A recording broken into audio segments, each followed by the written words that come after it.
Welcome to the College Football Show presented by AT&T. Chaos has officially struck the college football world, and we are here to piece through it all with you. Alongside former NFL QB Matt Sims, SportsCenter's very own Skubie Mageza in the house. I am Sam Ravech. YouTube chat, please interact with us. We're going to throw up that QR code once again on your screen. Please scan that. Insert your comments, questions, concerns. We'll try to get to all of those as we go through this.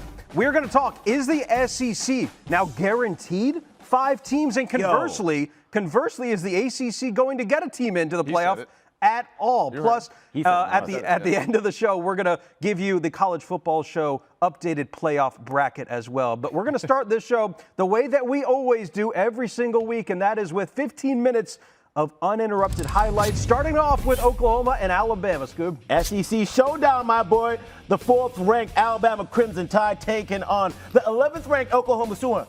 Oklahoma beat them last year. Remember that? Yeah, First sure quarter, after having just recovered a fumble that they dropped. Ty Simpson ends up throwing an interception, his 2nd pick of the season, and Eli Bowen says, just like the kids on Thanksgiving, we're going home, baby, to the crib. Pick 6. Oklahoma strikes first as they take a 10-0 lead. Turnovers huge in this game. Second quarter. Alabama put together quite the drive here that's capped off with Daniel Hill punching it in from the 1. They roll Tide down the field in a 12-play, 72-yard drive to make it a 3-point game. But then later in the second, Sooners punting. Ryan Williams back to receive, trying to shake and bake like Ricky Bobby. But hey, maybe he shouldn't have, because over here it gets punched out. Sooners end up recovering. Huge turnover there. And ensuing Oklahoma drive, John Mateer says, I need that. Presses a turn-up button twice. Touchdown! Scores. And you had it right, Sam. Attaboy, baby. Sooners up by 10 on the road at this point. But late in the third, Alabama fights back. Simpson finds his reliable tight end, Josh Cuevas, and he was so wide open he didn't even realize it. He had a good game. This is a great scheme right here. They fall asleep here covering the tight end. He's blocking the end man and then releases late, wide open there over the middle. Alabama down 3 going into the break, third quarter. It's a direct snap here to Daniel Hill. 7-play, 75-yard drive for Bama as they take their first lead of the game. It's 21-20. This is a huge moment. Later in the third, same score. 3rd and 9, Simpson drops back as they have the lead, and Taylor Wine says it's Taylor time. Wow. Strip sack. Huge turnovers as they would recover and stall the drive. Another look at it, Matt. Man, 44. Look out! Oh, my God. That was scary right there. It was like watching Jurassic Park or something. How does that feel, Matty? Terrible. Yeah. Fourth quarter. Let's see how this feels for Alabama fans. 4th and 6, last chance. Simpson tries to get it to his star wide receiver, but Eli Bowen making plays after plays in this game as Oklahoma picks up a huge win on the road against Alabama. After the game, both sides talked about everything that ensued in a huge matchup. Take a listen. We took down the number 4 team in the country, and that's what we focused on all week, physicality and the turnover margin, and we were successful in both, so that's how it happened. Yeah, it wasn't perfect, but we were facing a very good defense, and we understood that. And, I felt like we were executing better today than we have probably the previous couple weeks against a very good defense. And so, the big mistakes are the ones that hurt us. We just shot ourselves in the foot. Credit to Oklahoma, Coach Venables. They had a good scheme. They did a good job, and they played their tails off. But there's about 10 plays that wish we could add back. I feel like the outcome would be different. All right, so 23-21 final, and now after a crushing defeat, the Tide fall in the All-State playoff predictor. But they still have a 94% chance to make the playoffs, which is the 4th highest in college football. Yeah, it's amazing that they fell to 94%. How high up there they were. Yeah, still good outlooks, I think, for both teams now. Oklahoma certainly improved. But real quick, just look at Ty Simpson's numbers and then look at John Mateer's numbers. If you just looked at those, you wouldn't have realized that Oklahoma won this game. Yeah, well, that's the thing, too. When we just break down a little bit more of this game later on, we're going to talk a lot about Brent Venables, and he really is the star of the show for this matchup. I will say Oklahoma's 212 yards were the 4th fewest by an FBS team in a win against a top 5 team in 25 years. Wow. So that doesn't happen very often. Fewest in a win since 2001 for Oklahoma. Crazy. Yeah. Insane. All right, if that one wasn't entertaining enough, how about this one? Texas A&M playing at home for the first time in over a month. South Carolina coming in at 3-6. Hot seat conversations there in Columbia. So there's no way this is going to be a game, right? No way. We're wrong. Yeah, after 2 teams traded field goals, Gamecocks have the ball at 50. The North Sellers lobs one up. Vendravius Jacobs hauls that one in. This is the Sellers we thought we were going to get this year. That's right. That's right. He's still a baller. And then this guy off the edge. Yeah, that's Stewart. Nick Barrett going to pick up the ball and score. Pick 6. Gamecocks. Pick 6. Here's Shane Beamer after the first quarter. Coach, you couldn't have scripted a better start for your group. What's impressed you the most about what you've done so far? Just guys making plays. We challenge people, all week. We got to go make plays, and that's what our guys are doing. Like, we're not surprised. We beat this team by 24 points last year. Beat them by 24 last year. How about this year? That was last year, Coach. That was last year. This is a new year. But they would continue rolling in the second quarter following another South Carolina field goal. Aggies had the ball. Reed trying to get his team back into it. Wow. Vakari Swain picks it off in the end zone. Gamecocks take over here. Sellers to the big man, Nick Harbor. What a move. He avoids defenders. He's not going to be caught. This is an 80-yard score. Track star. He's a track star. Focused on football, though, in the spring, and that paid off 27-3. Another Texas A&M drive late here. It's another interception for Reed, again caught by Swain. Gamecocks would go on to kick a field goal and take a 30-3 lead into the half. He had 3 picks in the first, I think could have easily had 6, but we go to the second half. And this is where the Aggies started to shake off that terrible first half. Reed finally gets it going. Isaiah Williams for the score. Aggies staying alive, but get this, SEC teams 0-286 since 04 when trailing by at least 27 points after a stalled drive. A&M has the ball again. That's Ashton Bethel-Roman, who had an amazing game today. A&M cuts it to a shorter deficit, 30-17, and then Reed connecting again for another touchdown. South Carolina's lead down to 6. Fourth quarter we go. E.J. Smith. A&M was down to their third string running back in this game. He takes it in. Aggies lead for the first time, 31-30. Few plays later, 4th and 16. Sellers cannot escape. As he fails to convert, Texas A&M completes the largest comeback in program history, all the way down from 27 to avoid the upset. An amazing upset, too, that was brewing there. In 12th man land, Mike Elko called out his players' ability to fight back after the game. Take a listen. Yeah, I think unbelievable grit, unbelievable togetherness. They obviously got to play really bad to start the game. That starts it, but they don't blink. They don't. We've been in a lot of these situations. We found ways to find wins. No one panicked on our sideline, and man, we just made a heck of a lot of plays in the second half. Thank you, Coach. All right, so maybe Shane Beamer jumped the guns or got out in front of his skis, as we say, right after the first quarter. Yeah, he most definitely did. And even early in the game, too, Marcel Reed, that one interception to Swain that you showed in the low red zone area, guys wide open. Yeah. They beat him over the top. Just a bad throw by Marcel Reed, and that just kind of goes to show you just the integrity this young man has. An awful first half. The football is getting away from him. He's not throwing as accurately as possible. And then in the second half, completely just 180s this whole performance. Awesome moment for Marcel Reed in this Texas A&M Aggies. Yeah, this is what you want to see from a team like Texas A&M, that you can win big and you can come back from being down big. No doubt, no doubt. All right, let's change it up now. We're going to go Notre Dame, Pittsburgh, ESPN, let's go. Steel City, baby. First quarter, Notre Dame ball. Hey, CJ Carr, Jeremiah Love, good blocking. Oh, God, that is just assault. And he didn't even touch anybody. That's what's amazing about it. How can you spin and still be in 4-3 speed? It's amazing. Notre Dame up 7-0. Pitt's next possession. Heinschel, pass. Undercut by Tay-Tay? Yes, Tay-Tay. Tay Johnson gets the interception there. Undercuts that route there, takes it to the house. Tay Johnson with the pick 6. That was awesome. Notre Dame with a 14-0 lead. All right, later in the game, CJ Carr. Oh, what a catch! Malachi Field. That guy knows. That guy knows. Unbelievable. Go, Gadget, arm. Yes, and that's exactly what he did. He was go gadget with that arm, reaching out there for that play. That was an unbelievable catch there. Free play here. CJ Carr draws him outside. Oh, there's that guy again. Back shoulder throw. Oof. An unbelievable turn there. Laid hands. That's what you always tell the receivers. Laid hands. Wait for the football to get closer. Does a great job of playing off the defender. Spins, catches it, protects the football. That is good for 6 points. That was impressive. A dynamic Notre Dame did not have last year. That year, this year. Exactly right. That is the game changer for them this year, is that they can pass the football. And now Carr throwing it. Whoa. Picked. Rasheem Biles with the pick 6 here. Great reaction by number 3, the Pitt defender, jumping up and getting it. The following 2-point conversion by Heinschel.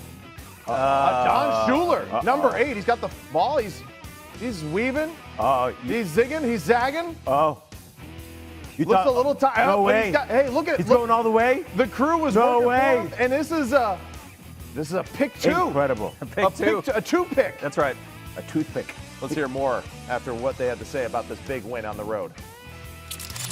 Yeah, I hope we continue to improve. Like, I don't want there to be a ceiling for this group. I think we can continue to get better, and that's what we got to do. We got to put the work in during the week to improve as a football team, and we're chasing our full potential. Like, that's what I always say, and so we got to continue to work and see where that ceiling's at. Congratulations. All right, thanks.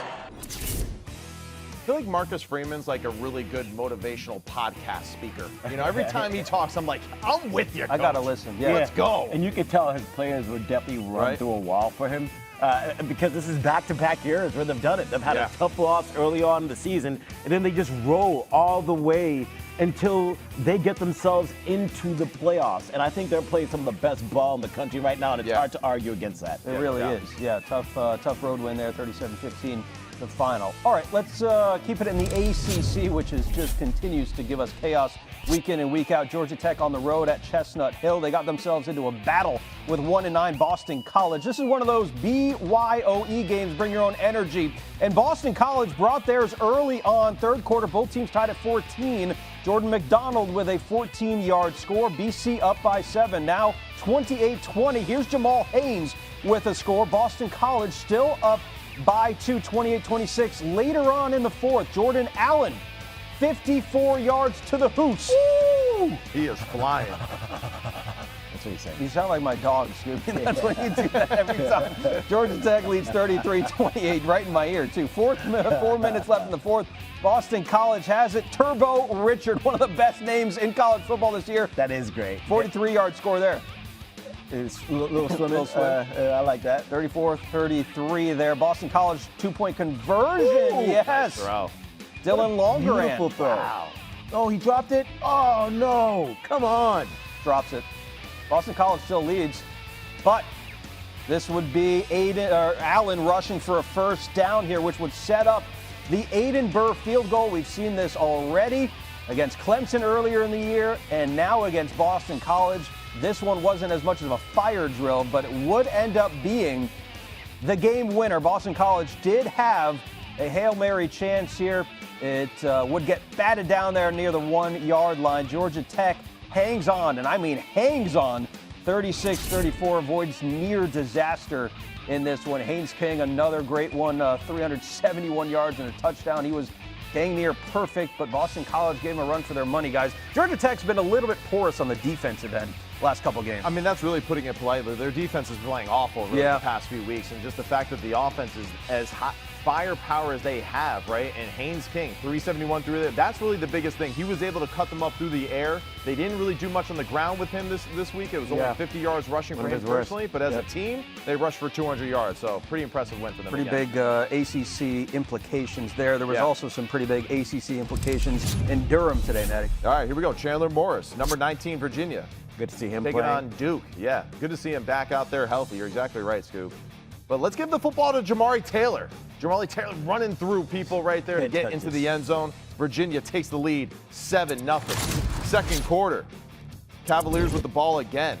And Morris, he's like, I've heard that Unleash Sage the Kraken is good for my health. He finds Sage Ennis for the touchdown there.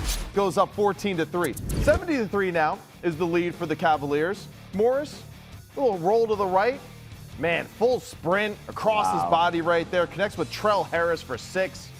Trell liked the end zone dance too, right there. So they take the lead 24-3. Ooh. Now later on, Chandler Morris, a little option pitch there to, again, our boy Jamari Taylor, and he does the rest there. 3, outrunning the rest of the Duke secondary.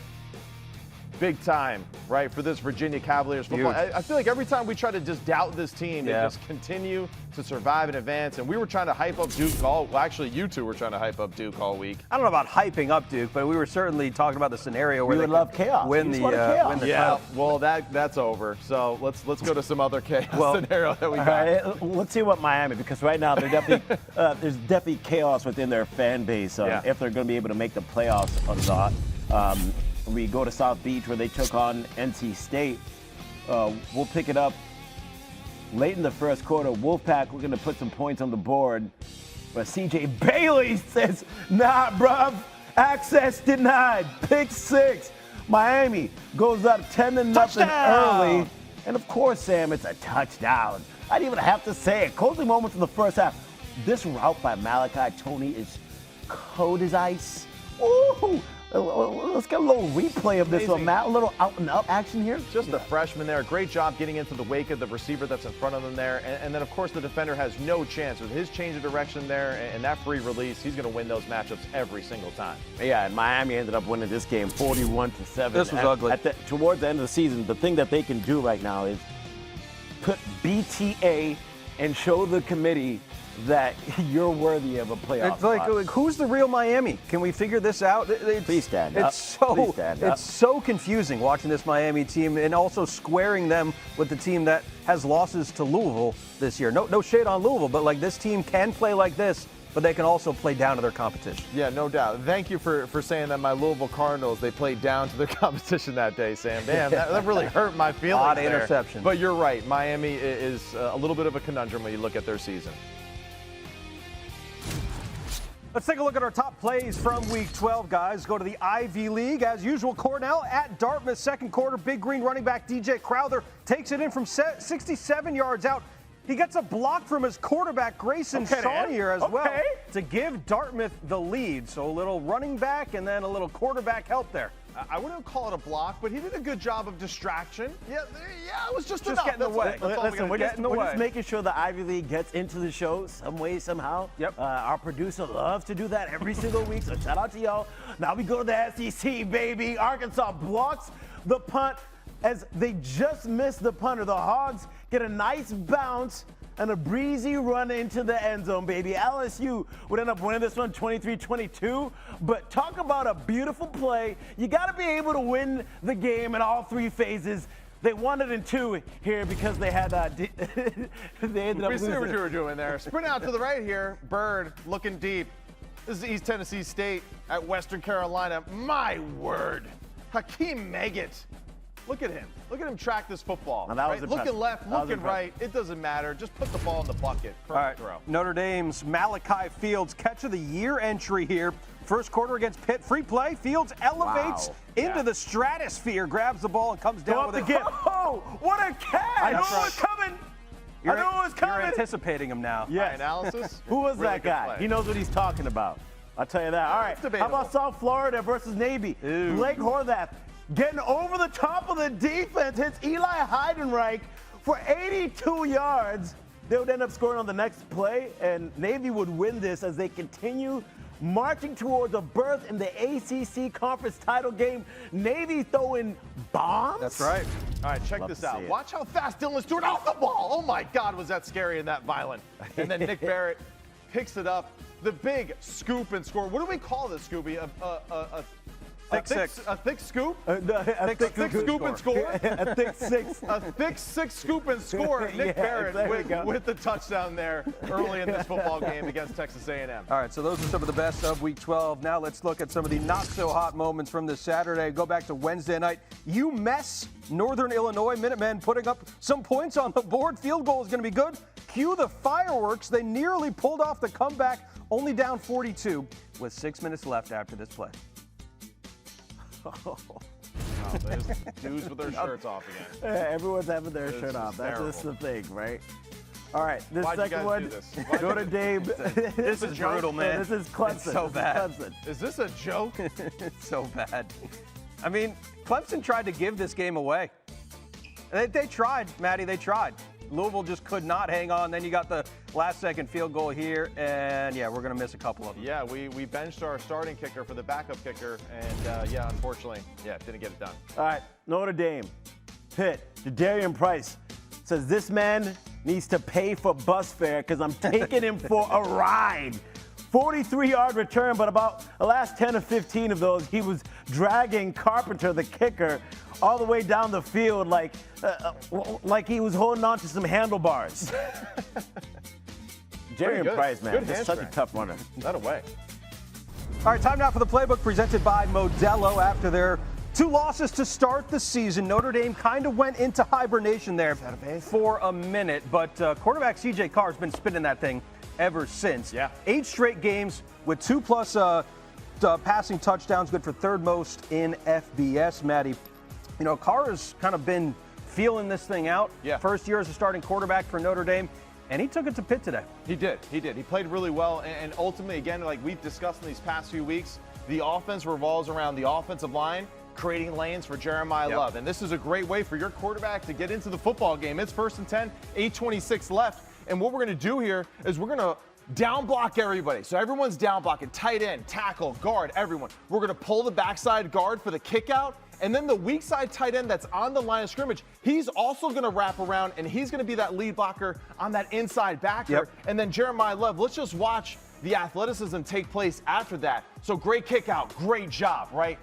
Hitting him aggressively here at the point of attack. Now the tight end is following through. He's going to do a phenomenal job of that final kick out there on that defender. And then Jeremiah Love, wow. I mean, that is just ridiculous how easy he can spin off a defender like this.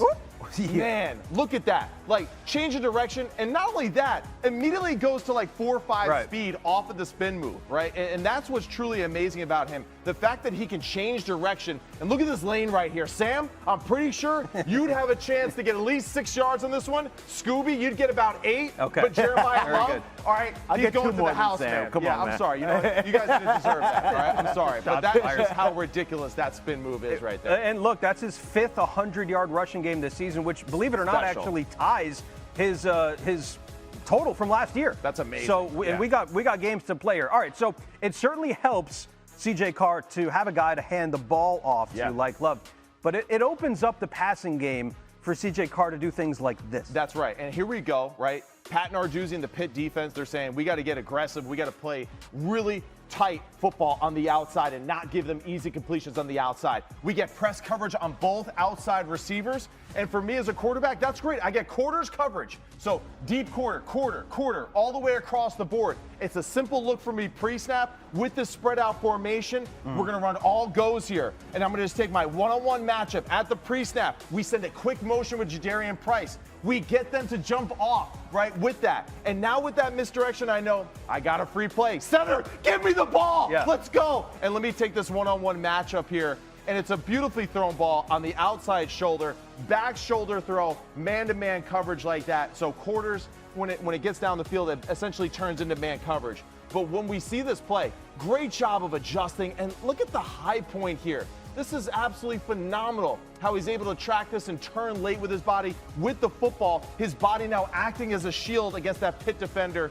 Cannot defend a perfectly thrown football and a perfect adjustment by the Notre Dame receiver here. C.J. Carr leads the country, averaging over 10 pass yards per attempt. Yeah. And look, one of the biggest questions coming into the season for Notre Dame wasn't at the quarterback spot, believe it or not, although there was a battle. Right. It was not at the running back spot. It was at the skill position group, right? And Malachi Fields comes in over from UVA, and he answered some of those questions, certainly over the last couple of weeks. Yeah, and this is what's great too, right? The mixture of plays now. So we're getting a little bit more confidence with our young quarterback. We're getting a little bit more of just like what we do well, and it's based off of that run play, and now we're building into the passing concept. C.J. Carr, really good athlete. Yeah. Really good athlete. Yeah. So now let's get him outside the pocket. When he's outside the pocket, he has that threat to run. So we're going to run a little sprint out option here.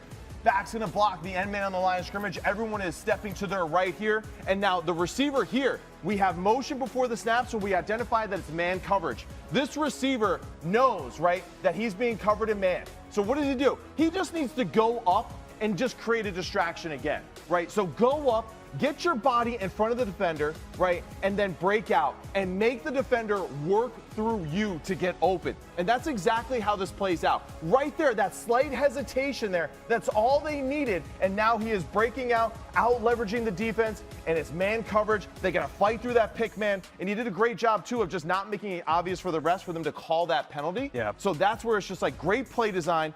Good job and recognition. We see that he gets vertical up here. This guy playing in man, it's impossible to go through two players and still make the play on the ball. And of course, CJ Carr, great job. Front peck, catch it, turn, and get into the end zone for the touchdown to Fields. The offensive line has been really good for Notre Phenomenal. Dame, too, ever since really those first two losses. While Pitt was seemingly okay taking the loss in this game, this meant everything to Notre Dame and Marcus Freeman as they continue an 8-game winning streak and certainly in the college football playoff. And really quick, CJ Carr, the best quarterback in a Notre Dame uniform since? Who you got? I don't know, Brady but Quinn? that's my point. Is his ceiling for this team is so high, and you can go back. They've had a good lineage of quarterbacks there. And CJ Carr, maybe the latest one there. You put me on the spot there. I got a little nervous, right? So I just threw out Brady Quinn there. Yeah, so he just be throwing. He just do it out there out of nowhere. You know what I'm saying? You know, ultimately though, what I love about this Notre Dame football team, right, is that when I watched this game, the offensive line, big, strong, right? It just looked like they were just physically bigger than the Pitt football team today, and I think that's a huge implication to just how Marcus Freeman is recruiting and how they built this culture. That's why we call it the playbook presented by Modelo. We keep Maddie on his toes. That's right. That's right. Cerveza, Modelo. Come on, baby, let's go. More action in the SEC. Florida on the road in Oxford for what has been deemed the Lane Kiffin Bowl. Gators 0-4 on the road this year. Ole Miss 20-1 at home since 23. Can Florida channel their inner Kentucky at Vaught Hemingway tonight? Ole Miss going to strike first. Kejuan Lacey, another great game for the Ole Miss running back. Huge game, not even great. Huge. Ole Miss up 10-0. DJ Lagway, he's going to take this one himself. 5-yard rushing score. Gators rail 10-7 here. We got a interception in the red zone. Trinidad Chambliss, that's Caleb Odom. Man, good reaction by him there, dropping in the zone there. Trinidad Chambliss does not see him. Really good job by the Florida defender there, and they make it work for them. This is a big moment in the game. Florida is going to take the lead here as they go back to the ground with Jaden Ball. He rushes it in for a 2-yard score. It's 14-10 after a field goal for Ole Miss. So you need a big play. How about we go to Stribling here? Trinidad Chambliss, DeJon Stribling, 43-yard strike. Ole Miss jumps back in front, 17-14. Wow, just an incredible play over here. Great answer by Ole Miss. And at this point, everyone who has any SEC interest is keeping a close eye on this game. And then this play was made.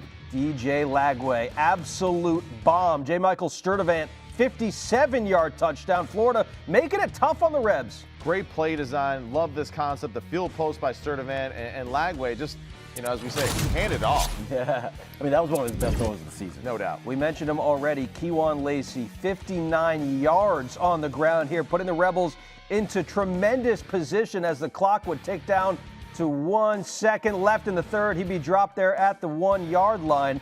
So we go to the fourth. Such a huge game for him. I mean, they needed him. 7.2 yards per carry, bro. So let's hand it right back to him to finish it off. And he finds pay dirt once again. Rebs lead at 27-24. Like the formation and like that Lane Kiffin gave him the opportunity to score the touchdown after getting it down there. Smoke him if you got him. Time for DJ Lagway, drops back.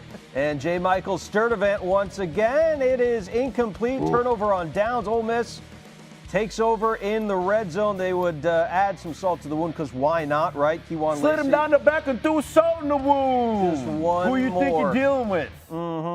Ole Miss goes on to win 34. Dead wrong. What you Never heard of 24 with wrong, a huge win. Guys, I was proven wrong. Once again, I was saying that Lane Kiffin's good for one of these a year at home. Tough loss. You've been waiting for this. Billy Gonzalez gave him a shot. Yeah, he sure did. Hey, credit to Florida. They played tough. Everything that's been going on this season, they battled. It's good to see DJ Lagway. So Billy Gonzalez really has developed a good rapport, I think, with the young quarterback. The offense has definitely improved since he's become the head coach.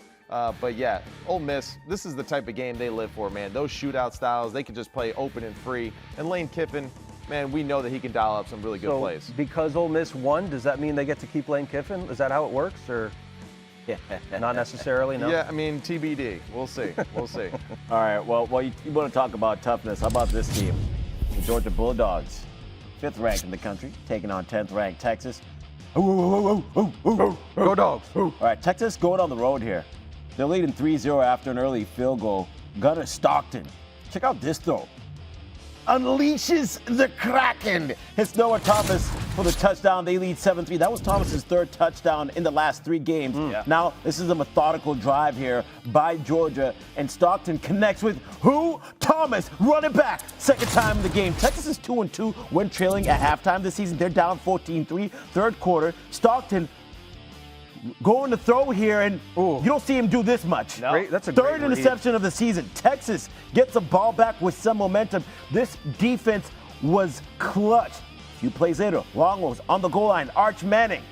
Oh, that's a great throw. Ryan Wingo there to receive it. Texas trails 14-10. That's his 6th touchdown catch of the season for Wingo. 4th quarter, Georgia looking to answer. Stockton finds London Humphreys.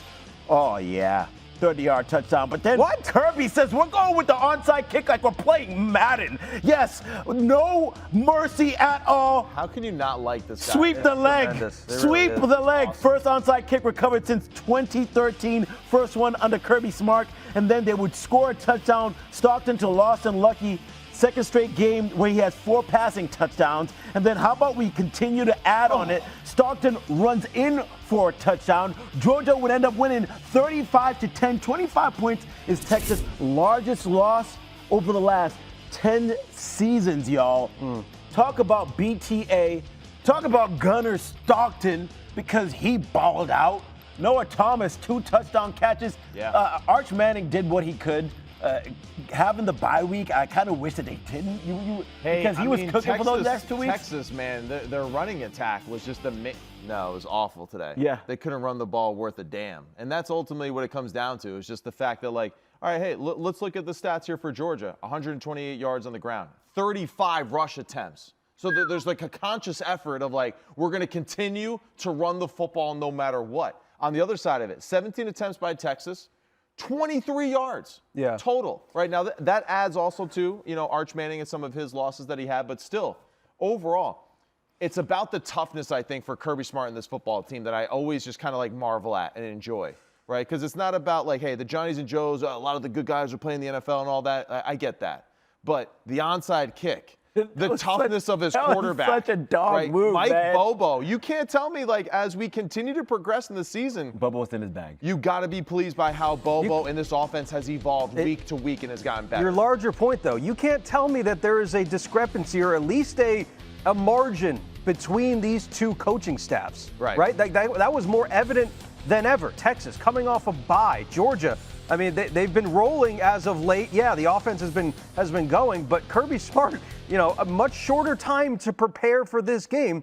Had the game plan there, and it was so clear that this was Georgia's game, and they were in control for a good portion of it. And ever since Texas came over from the SEC, Kirby Smart has owned this team. No doubt. Yeah, 3rd time that they've played each other in the last year and a half, as you were talking about before we got on set. And I think when you look at this game, one thing that you have to realize is, like, Georgia is the better team, but the extra week to prepare is different for certain head coaches. Brett Venables got an extra week to prepare against Alabama, and how was that game plan?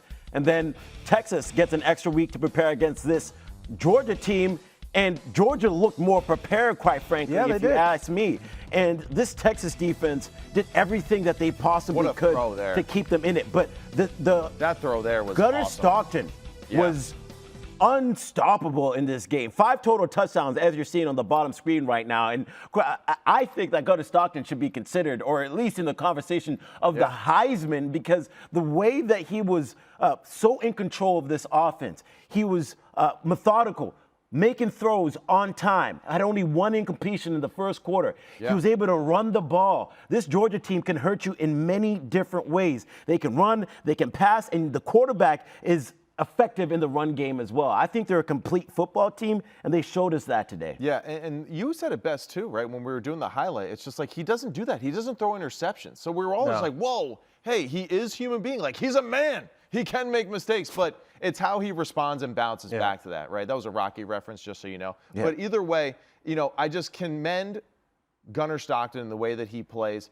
Also, too, just Kirby and the way that he schemes up these games. And again, for Sark and them, they got a lot of the plays and all that. I think that it's really simple, though, for Texas going forward. It's just about, like, the toughness aspect. And I think when Georgia took the field tonight, like, this is not any analyst breakdown here. I think it's just really simple. Georgia's just like, no, this team doesn't beat us. Like, that's really just what they have in their minds. And I feel like it continued to show up play in and play out. And now Arch did some good things. The drops in the first half, absolutely devastating. You got to help your young quarterback on the road. You got to make those catches, right? 4 drops, I want to say, in the first half. Can't have that. They look like Georgia last year. No doubt. That's a great point, right? And now with Arch, as the game continued to wear on and some of those plays kind of got away from them, you could see that he was pressing a little bit more than usual. And without the ability to run the football behind that offensive line, they're just very limited. And I think that just plays in the hands of Georgia and Kirby Smart and their overall team toughness. Penalties were an issue, too, for Texas, especially early on in this game on the offensive side. That stalled many of the drives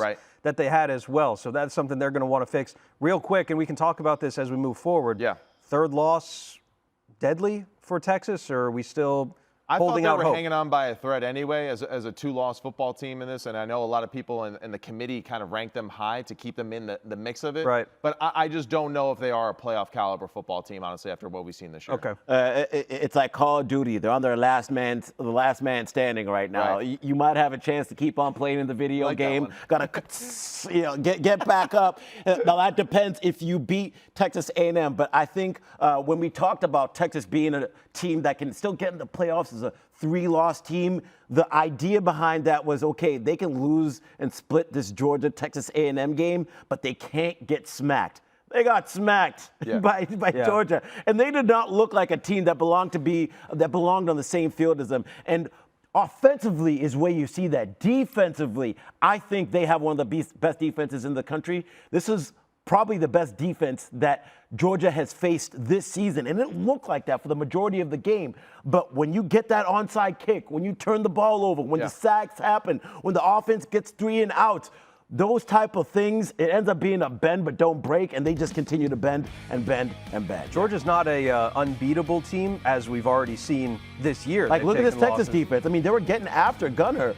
They did a good job of kind of containing them in the run game, because we know that they're one of the best running defenses in the country. But you got Gunnar Stockton, the game manager, Matt.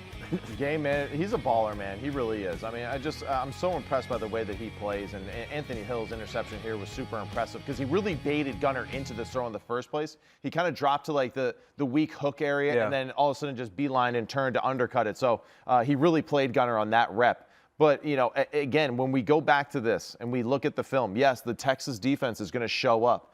But you can only hang on for so long. Exactly. Right? And that's where I feel like I get that same feeling with Oklahoma. Now, today, Oklahoma, they were able to overcome it. But still, it's just like one side of the football is working too hard to keep up pace. Oklahoma's defense scored. They put up points for them. That's true, too. And I thought with the Anthony Hill interception, okay, here's the moment for them to get back into it. And for whatever reason, they just couldn't build off of that. And I was just saying, too, that like Georgia isn't going to beat themselves.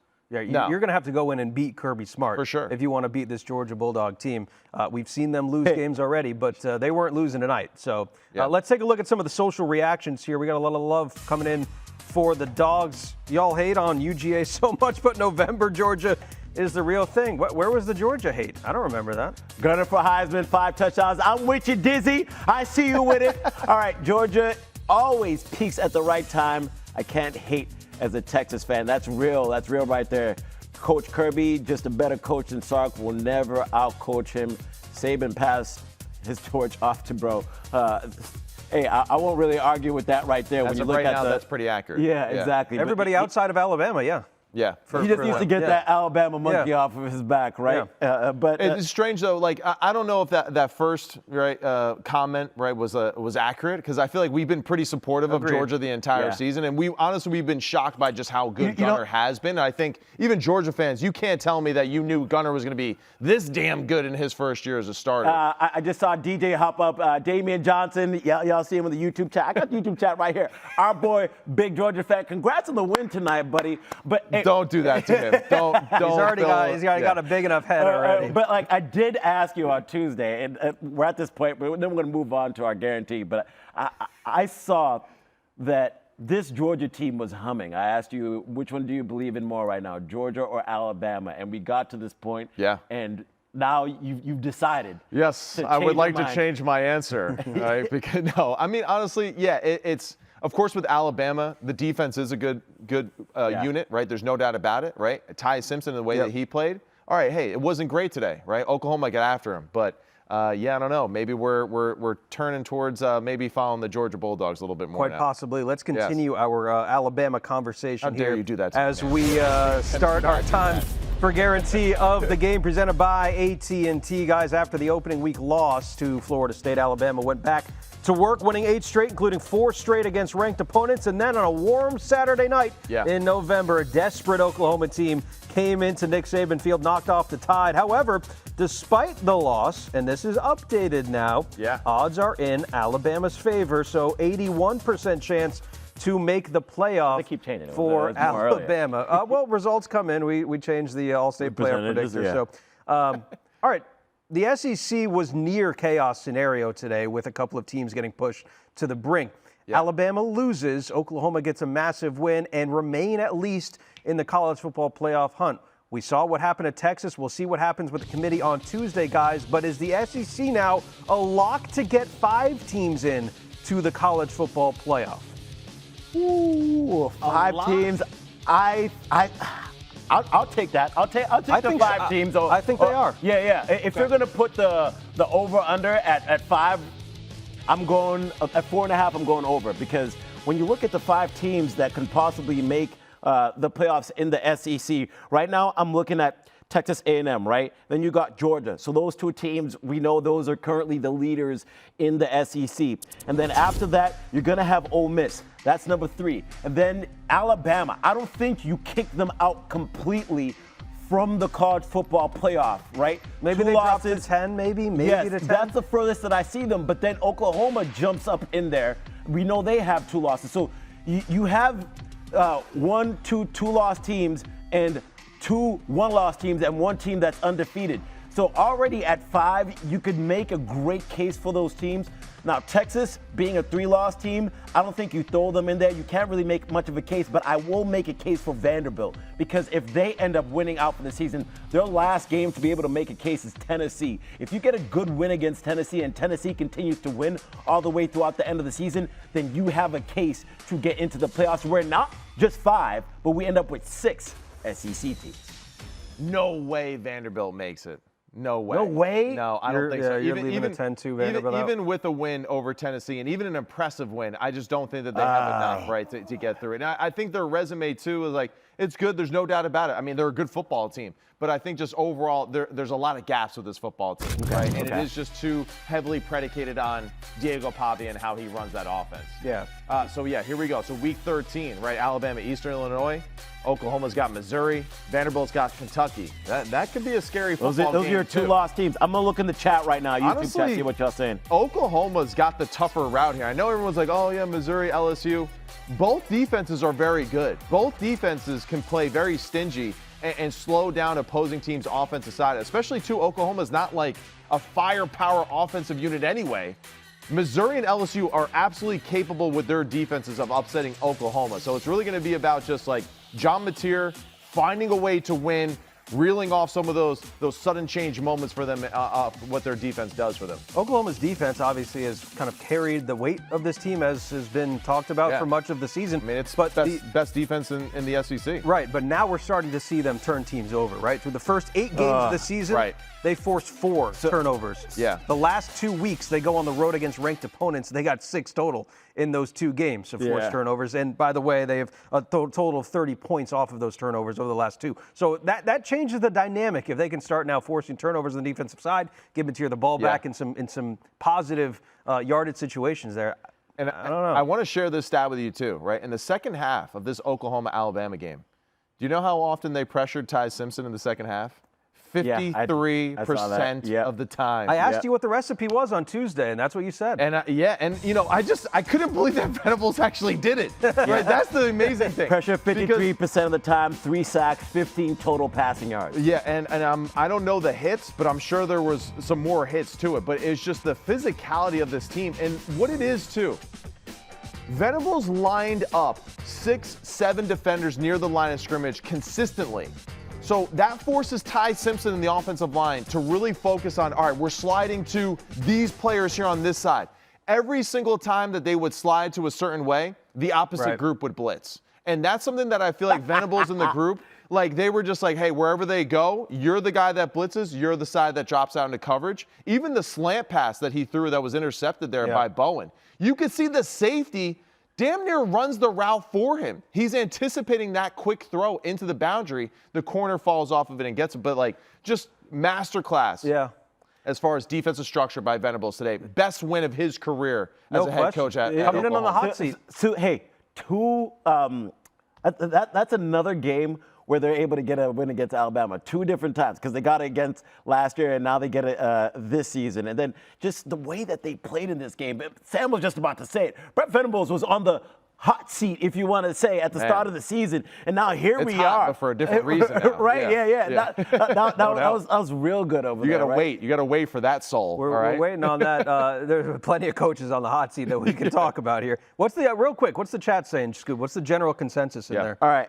Oklahoma games will be close just because it's new territory, and Mizzou and LSU would love to play spoiler. That's what Captain Spartan thinks. Not wrong. All right. Then not new territory, just the fact that those two teams are good and they match up well against Oklahoma being just so dominant on one side of the ball. Okay. Yeah, and some people are thinking that Bama should not have an opportunity to make it in after their loss. So here's my thing with Alabama. Yeah. Obviously, they had one loss throughout the entire season. You haven't liked them much all year, though. No. But here's my point.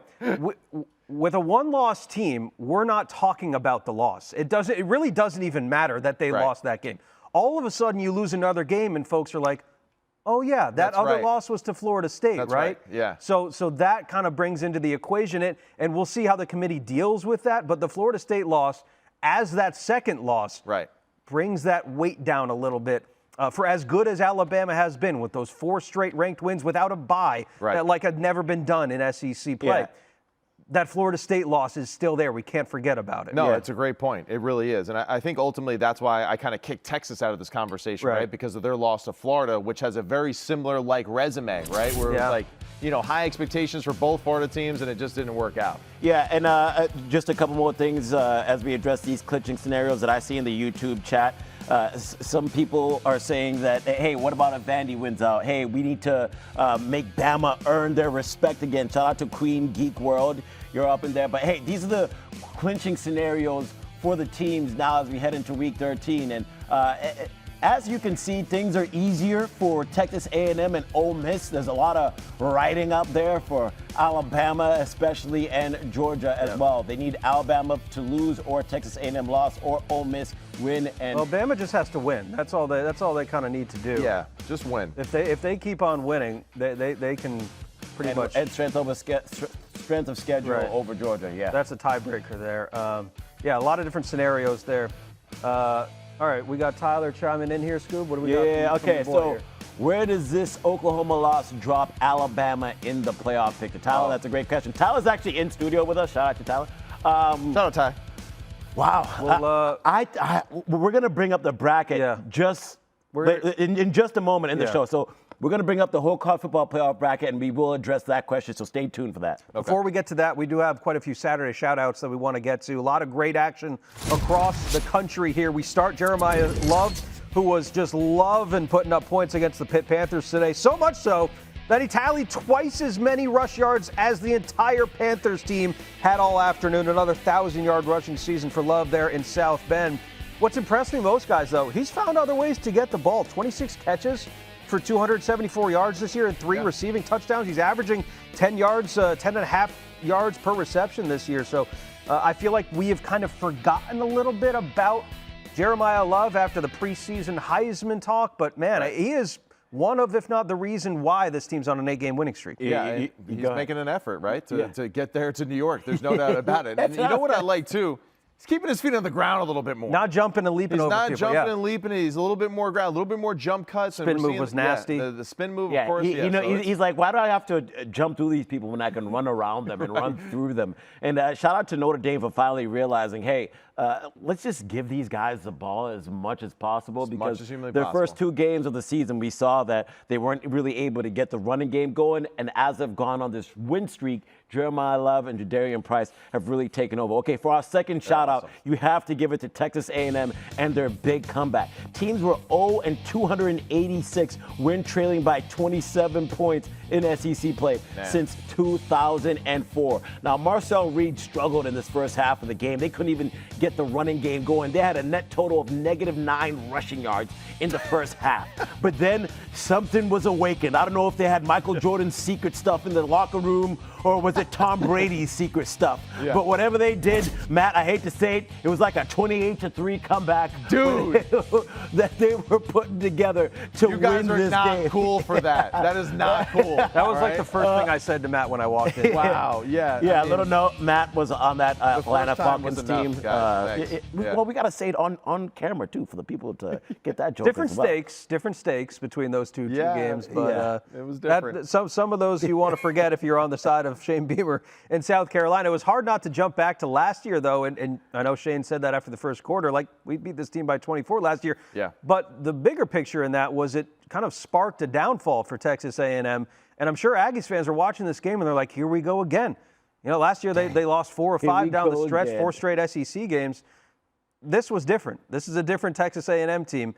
What does it say about them to come back in this game versus to kind of fold? Yeah, I think it just shows the growth of the leadership of the team, right, and Marcel Reed, because it's very easy when the first half is going your way, right? We all do this. We're all human beings. When things don't go our way, it's very easy for us to kind of just, let's hide away. Let's just, play. And I feel like he just totally went just full speed into it and was just like, let's go. They got nothing to lose down that much, right? Nothing to lose, but his energy on the sideline was like nothing bad ever happened. He was galvanizing the group, the way that he threw it, the way that he was moving in the pocket. Really impressive. So for him, it was awesome. And of course, right, some of the guys that were making their place outside of Mario Craver being out now, right? Bethel, I mean, it was unbelievable how well he played today in that place. So just the growth of this team, super impressive. All right, we got another question. Is Marcel Reed still a Heisman candidate after the first half? The fact he came back. Well, he is. Yeah. He's more of a Heisman now after what happened in the first half.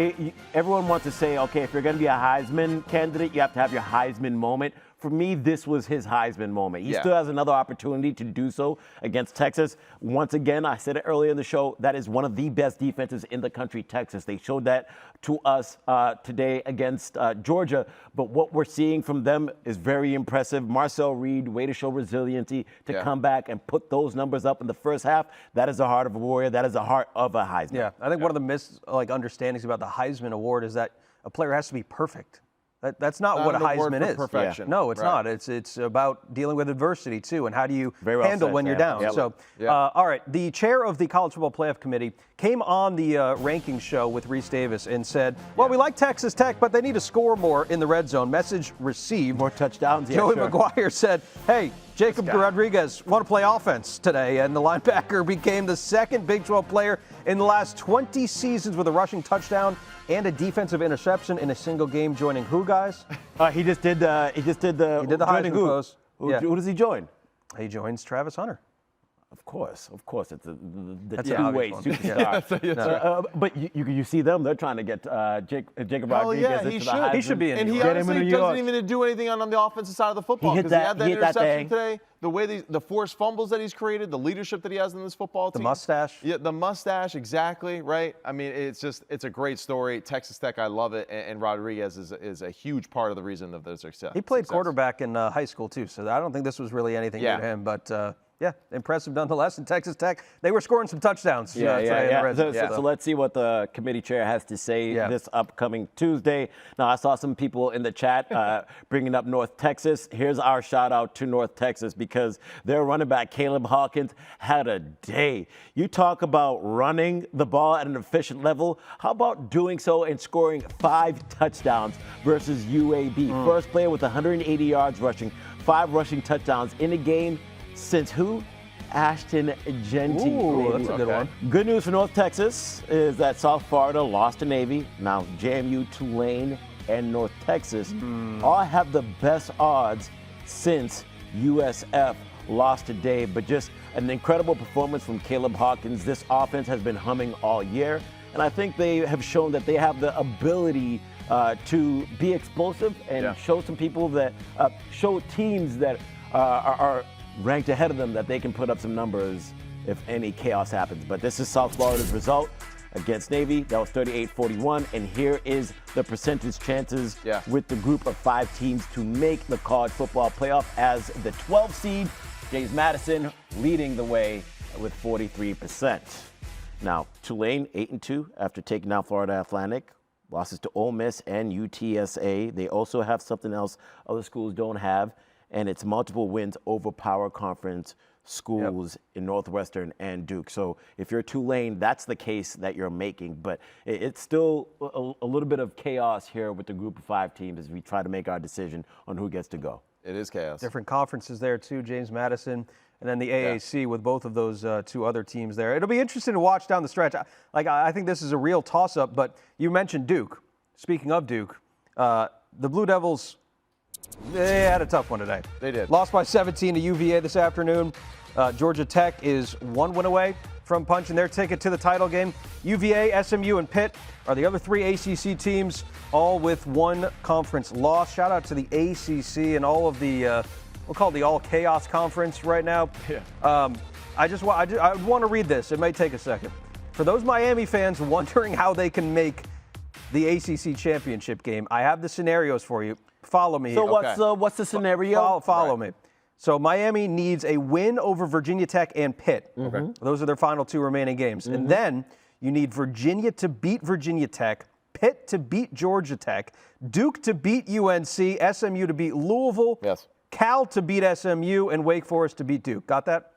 Wrote all that down? Barely. Basically, it's it is a statistical anomaly for Miami to reach the ACC title game. But in that scenario, you'd have Virginia at 7-1, Miami at 6-2 to go to Charlotte because they have the 4-way tiebreaker over Georgia Tech, Pitt, and SMU. So you know what? I'm just going to wait till the selection committee tells me. That's an easier way to do it. Yeah. I'm just going to watch the ACC championship game, and I'm going to say the team who wins that's who's going to it. Georgia Tech can clinch next week. If Georgia Tech wins over Pitt next week, they're smooth sailing there. And then they also could have the win over Georgia. Virginia clinches with losses by Duke, Pitt, and SMU. So that second team, I think, is probably the biggest question there. Georgia Tech still in the front running there after the win over Boston College. Yeah. But, the ACC is going to be really, really interesting to watch. All right, we teased it the entire show, essentially, but let's talk about our updated college football playoff bracket. Now, as always, I remind everybody, we have a show every Tuesday once the rankings are released. I believe this weekend it will be at 9 p.m. Eastern time, guys. So 9 p.m. Eastern time, we'll be talking about the College Football Playoff Committee's 3rd rankings release. We're going to jump the gun a little bit and give you our College Football Playoff bracket. As you look at the College Football Playoff rankings coming into Week 12, here we go, guys. Take a look at it. We got James Madison in the bracket now after the USF loss as well. We have kept Alabama in at number 10, so they would be one of the last teams in. Georgia Tech, we are going to kick Miami out, as we just talked about the statistical anomaly there. Yes, Miami could be an at-large team, but Georgia Tech we're projecting as the ACC champion there. Notre Dame as well, sticking in at number 8. Texas Tech jumps up number 5, guys. Georgia getting one of the byes now, kind of just flipping spots with Alabama there as that second bye. But as you will notice, we have 1, 2, 3, 4, 5 SEC teams in our bracket right now. But other thoughts, guys? All right, so we talked about this earlier in the show about 5 possible teams making it into the playoff, and I think that's exactly the way that we're going.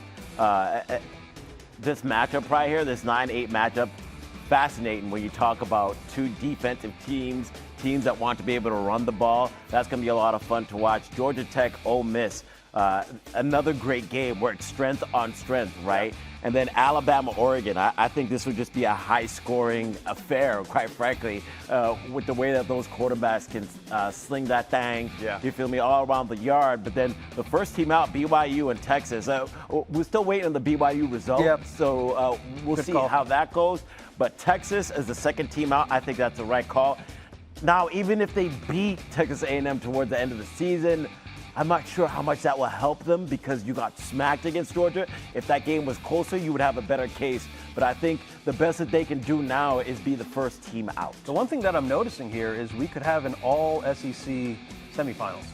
That's right. Possibly. Yeah. Right? If you have Georgia Fingers win, crossed. you have Georgia win, No, I'm kidding, Oklahoma win. It's certainly possible there, but that's what happens when you have 5 teams from the same conference. I think the committee tries to avoid rematches, right? I just think that's going to be hard to do. It is going to be hard. But they should try to at least avoid some of those rematches. I don't think you should do that. No? Just see what it is and put it where it needs to be. If it's a rematch, it's a rematch. I'm still looking at the YouTube chat right here. That's why I got my vote. We got some people that actually agree with our bracket right now. So why don't we go through it as we do every single week and choose our winners. Positive reinforcement for you at midnight on a Sunday morning. Vulture Lifestyle said he agrees with us. Shout out to him. All right, so Texas Tech, we agree that they're going to end up beating Georgia, right? Beating James Madison. I mean, yes. Texas Tech beating the Dukes. James Madison. Agree. Excuse me. Yep. I need to. There we go. You got it there. All right. Yep, there we go. Good. Oklahoma, Notre Dame. Who wins that game? Man. Honestly, after what I saw, let's do the resumes. Let's bring up the resumes here. Yep. The plus sign, Notre Dame. So Notre Dame. All right. So, when you look at these 2 teams, Oklahoma has had the tougher path, right? They've played a better strength of schedule. They have a stronger strength of schedule remaining. Whereas Notre Dame, they're in the back half. I don't love this. I don't love that they have a 0% chance to win their conference championship. Well, for Notre Dame, it's like, all right, just throw this out the window. I know. Do we feel like this is a team? I kind of like this matchup for Notre Dame. Them, right? I do. I actually kind of like the matchup. I believe that they can, and I think it's the fact that what we saw today, right? Oklahoma, Alabama. No running game whatsoever. Right. Not the case in this matchup. No. They can run the football. They got to handle Jeremiah Smith and Jadarian Price. So I think that's a huge aspect of this. Styles make fights, right? It does. And for me, that changes it. With the Oklahoma game, having a team that can't run the ball is great for you because if you're Brett Venables, you love to dial up blitzes, you love to get after the quarterback. So you're like, all right, we can stop that. We have a better opportunity at doing that because what they do well, Alabama doesn't necessarily have an answer for it. So I think Notre Dame. Let's take Notre Dame. I think Notre Dame with their running game ends up winning this. All right, Georgia Tech, Ole Miss. They're just the safer pick right now. For this football game, wow. We saw some chinks in the armor when it comes down to Ole Miss. They're damn near the same team, just in a different conference, right? I mean, the defense, they make plays here and there, but it's really just predicated on the offense. I mean, this is similar. I trust Ole Miss's defense more than I trust Georgia Tech. I would agree with that, yes. And I think overall, I just trust Trinidad Chambliss to drop back and cut teams up, passing the ball a little bit more consistently. Even though Haynes King threw the ball extremely well today, I just think that Ole Miss has a little bit more at their disposal with their skill group. I love this game. This is my favorite game right here. All right, Alabama versus Oregon. Alabama going to Oregon. Yeah. Whew, that atmosphere would be nuts. Plus Dan Lanning, the history of the SEC. Yeah. I don't know. I mean, it's an interesting matchup. I'm leaning towards Alabama myself, but I can understand why you pick Oregon in this one too. We got a little bit of recency bias here, right? Yeah. You may feel a little bit different about Alabama after their loss, but I think it's important to realize the type of gauntlet that Alabama has gone through ever since they played that game against Georgia. It has been ranked team after ranked team after ranked team after ranked team. So are they ascending though with that, That's my or point. are they getting a little worn out now? Because I can't lie. Today when I was watching the game, I was like, Ty Simpson looks tired as hell, right? I don't blame him carrying this football team. He's had him on the back the entire time. By the way, I mean, Alabama still got Auburn. They got the Iron Bowl. That's true. Coming up. That's true. And that's That's as good as defense as a lot. So, yeah, let's go with Oregon because Oregon, I think, proved a lot with the way they ran the football against Iowa and that toughness. That was different. All right, what we've learned every single week that we've done it, quarterfinals, is a movie. All right, so we got a question from our chat. If Texas Tech and Georgia win out, Texas Tech wins the Big 12, who gets the number 4 That's a great question. spot? It really is a good question. I think Texas Tech should have an opportunity, at least, to be in that conversation, and I think they would be. The fact that Georgia's already ahead of them, so was that question Georgia winning out as well? Yes, I believe so. Yes. Then Georgia gets the bye. Are we assuming they win that they're in the conference championship and win the SEC? No conference. So just winning out in the regular season? Now you got to give the team that wins the conference championship. I think you give Texas Tech that spot. I agree. I mean, if Texas Tech wins the Big 12 and Georgia, let's say, loses in the SEC championship, no, I would agree with that. It has to be that way. Correct. Okay. Yeah, that's a good question, though. Yeah, I like that one. Yeah, I like that. All right, let's finish Texas this. Tech, Georgia. Texas Tech, too. Speaking of, I'm going with Georgia. And it pains me to say that too. A little glitch in the matrix there. Are you taking Georgia to go all the way right now after what you've seen today? It seems like you're pretty. I mean, a little bit. I can't lie. I feel more confident in them, and I said this. I do too. I said that going into our Tuesday show because I was, upon further review, I was like, man, this Georgia team can really run the rock. Gunnar Stockton has developed and matured as a quarterback, making great decisions as a quarterback. He's just so smart, well coached. This offensive line is doing their job. They're not necessarily a mind-blowing defense, but their defense does what it has to do, and you can trust on Kirby Smart to make the right calls at the right time, like we saw in the Florida game. No doubt. Like we saw with the onside kick. No doubt. Those are things that where I say, all right, these two teams might be head-to-head, but if you're talking about the coaching matchup, I'm going with the coach. All right, so Notre Dame, Ohio State. Who wins this one? To rematch the national championship game in the quarterfinals. Give me Notre Dame this time. That's what I was going to say. Marcus Freeman gets another crack at this thing. We've also we picked Ohio State over and over, right, every week. Nah, So let's just switch up a little bit. And not only that. Also, What did we see last year from the teams that had the first week bye? Struggled. Yeah. Every single one. Yeah, struggled. Every single one It was struggled. tough for them to get in a rhythm.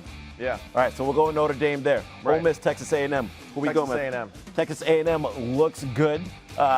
Yes, we know they struggled in the first half, but playing that way Another in the rematch. second half is why we got you there. Another rematch, Oregon, Indiana. I like rematches. I don't know. I feel like the fan bases will like the rematch. We'll like the rematch. Is Elijah Surratt healthy? Yeah. That's the biggest question. Right tackle was out, too, for Indiana. I say Oregon wins the rematch.